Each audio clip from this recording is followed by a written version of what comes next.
Selamünaleyküm. Salatu vesselamu ala Resulullah Muhammedin seyyidil evvelin ve ahirin mededen Resulullah saadat ashabı meşayihine yastura maşallah hazır Muhammed Muhammed'in tarikatına sohbeti vel hayr fil cemiyye. Efendimiz sallallahu aleyhi ve sellem buyuruyor, her şey Allah azze ve celle'nin yedi kudretindedir. Our beloved Prophet, peace and blessings be upon him, says that everything is within the divine hand of power of Allah Almighty. Kalpleri istediği gibi değiştirir, çevirir. It is Him, Allah Almighty, who may change people's hearts as He desires. İyi eder inşallah. May Allah Almighty change people's hearts to the good, inshallah. O insanların kalpleri dünyaya dalmış. People's hearts are immersed in this world. Bütün iyilikleri unutmuş. People have forgotten about all kinds of goodness. Sırf dünya için yaşıyorlar. And all people live for is this world. Kalpleri öyledir şimdi. This is the state of people's hearts today. Daha sonra Allah isterse her şey Allah'ın istediği gibi olur. But if Allah Almighty desires, and we must know that everything happens as Allah Almighty wills. Yani şimdi bu zamanın şeyi böyledir. İstediği vakit değiştirir. Things may be like this today, but if He desires, He Almighty Allah may change everything. Çünkü her tarafta küfür, inançsızlık, imansızlık Now there's disbelief everywhere. Var ama Allah Azze ve Celle'nin iradesi karşısında hiçbir şey durmaz. But nothing and no one can stand against the divine will of Allah Almighty.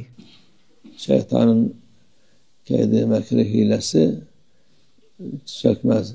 Shaitan's plans and deceits and trips and tracks have no effect in the face of Allah Almighty's divine will. Allah Azze ve Celle onlara hidayet verdi mi bir kimse mani olamaz. If Allah Almighty gives guidance to the right way, then no one can prevent that person from that guidance. Onun için insanlara ümitsizlik olmasın Müslümanda. Therefore, Muslims should not be hopeless. Her şey Allah Azze ve Celle'nin elindedir. Everything is within the hand of Allah Almighty. Her şeyin bir vakti var. There's a time for everything. Zamanı var. Vakti geçtiği vakit Allah Azze ve Celle istediğini yapar her zaman. There is a designated time for everything, and Allah Almighty may do any time as He likes and as He desires. Her vaktin bir hikmeti var, bir şey var. And for every designated period of time, there is a wisdom and a reason why things happen the way they happen by the will of Allah Almighty. Ona göre insan Allah'a itaat etmesi lazım. Therefore, it is important for us to always obey Allah Almighty. Allah'a yalvarması lazım ki. And to pray to Allah Almighty in supplication. Yandakiler, çoluk çocuk, ailesidir, akrabası, vatandaş olduğu yerlere Allah hidayet versin diye.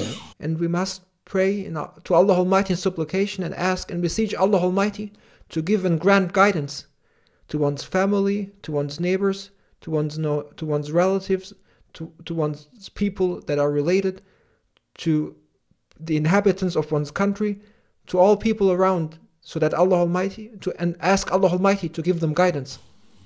Allah her şeyin sahibi Allah Azze ve Celle'dir. He Almighty Allah is the owner of everything and everyone. Allah'la beraber olan kurtulur. And those who are with Allah Almighty will be saved.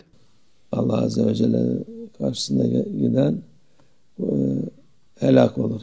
Those who are against Allah Almighty, however, will be destroyed. Allah muhafaza etsin. May Allah Almighty protect us. Allah'la beraber olalım inşallah. May we be with Allah Almighty, inshallah. Kalplerini iman erdeştirsin bu cuma hürmetine.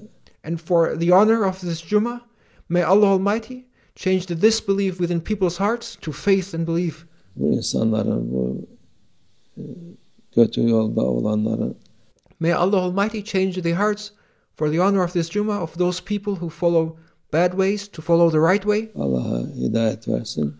May Allah Almighty grant them guidance.